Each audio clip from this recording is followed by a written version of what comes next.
क्या एक इंसान अकेले ब्रिटिश साम्राज्य की नींव हिला सकता है? क्या कोई सिपाही बिना बंदूक उठाए लाखों दिलों को जगा सकता है? क्या कभी इतिहास ने ऐसा नेता देखा है जो हार मानना जानता ही नहीं था? उसका नाम था सुभाष चंद्र बोस और लोग उसे नेताजी कहते थे।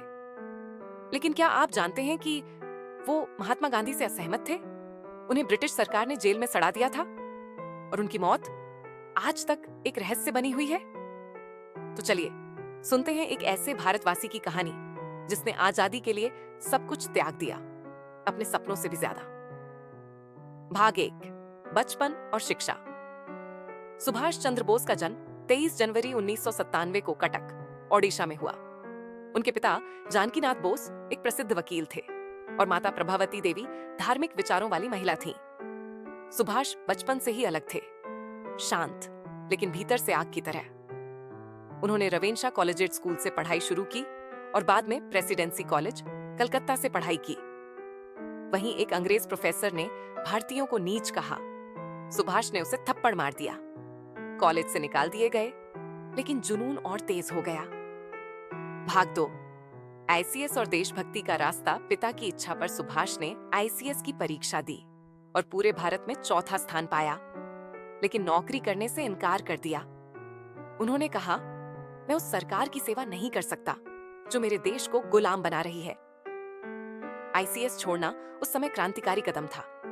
तभी से उन्होंने पूरी जिंदगी भारत माता को समर्पित कर दी। भाग 3, गांधी से मतभेद और कांग्रेस छोड़ना। सुभाष ने कांग्रेस पार्टी ज्वाइन की और गांधी जी के आदर्शों को अपनाया, लेकिन जल्द ही मतभेद शुरू हो गए। उनका मानना था कि सिर्फ अहिंसा से आजादी नहीं मिलेगी, हमें क्रांति की भी जरूरत है। 1938 में वो कांग्रेस अध्यक्ष बने। 1939 में फिर से चुनाव जीते, गांधी के उम्मीदवार पट्टाभी सीतारमैया को हराकर। गांधी ने कहा, सुभाष की जीत मेरी हार है। इसके बाद नेताजी ने इस्तीफा दे दिया, लेकिन देश की लड़ाई जारी रखी। भाग 4, आजाद हिंद फौज का निर्माण। ब्रिटिशों ने उन्हें गिरफ्तार किया, जेल में भूख हड़ताल की, हालत बिगड़ी, रिहा हुए और फिर चुपचाप गायब हो गए। वो अफगानिस्तान, रूस होते हुए जापान पहुंचे। जापान में उन्होंने युद्ध बंदियों से मिलकर बनाई आजाद हिंद फौज। उनका नारा था, तुम मुझे खून दो, मैं तुम्हें आजादी दूंगा। उन्होंने अंडमान को शहीद द्वीप नाम दिया। वहां भारतीय तिरंगा फहराया, ब्रिटिश राज से परे। बाण भाग 5, संघर्ष और हार। आजाद हिंद फौज ने कोहिमा, इम्फाल, बर्मा तक संघर्ष किया। कुछ इलाकों में विजय भी मिली, लेकिन जापान की हार, संसाधनों की कमी, मौसम और भूगोल की रुकावटें, इन सब से फौज को पीछे हटना पड़ा। पर नेताजी ने हार नहीं मानी। भाग 6, रहस्यमयी मृत्यु। 18 अगस्त 1945 खबर आई कि नेताजी की ताइवान में विमान दुर्घटना में मृत्यु हो गई, पर कोई शव नहीं मिला, कोई अंतिम संस्कार नहीं हुआ। लोगों ने सवाल उठाए, क्या वो रूस में थे? क्या उन्होंने साधु का वेश ले लिया था? क्या सरकार ने कुछ छुपाया? आज तक नेताजी की मृत्यु एक रहस्य बनी हुई है। भाग 7, विचार, दर्शन और देशभक्ति। नेताजी का मानना था, स्वतंत्रता भीख में नहीं मिलती, उसे छीनना पड़ता है। उन्होंने धर्म, जाति, भाषा से ऊपर उठकर एक अखंड, आत्मनिर्भर और वैज्ञानिक भारत का सपना देखा। उनके विचार युवाओं को आज भी प्रेरित करते हैं।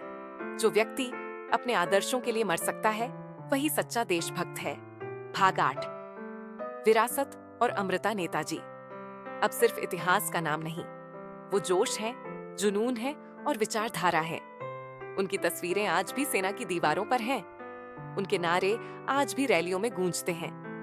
2022 में इंडिया गेट पर उनकी प्रतिमा स्थापित की गई, 21 तोपों की सलामी के साथ।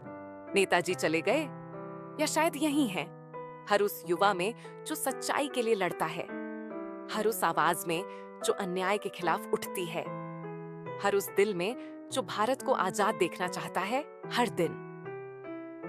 अगर ये कहानी आपके दिल को छू गई हो, तो इसे अपने दोस्तों तक पहुंचाइए, क्योंकि कुछ कहानियां सिर्फ सुनने के लिए नहीं होती, जीने के लिए होती हैं।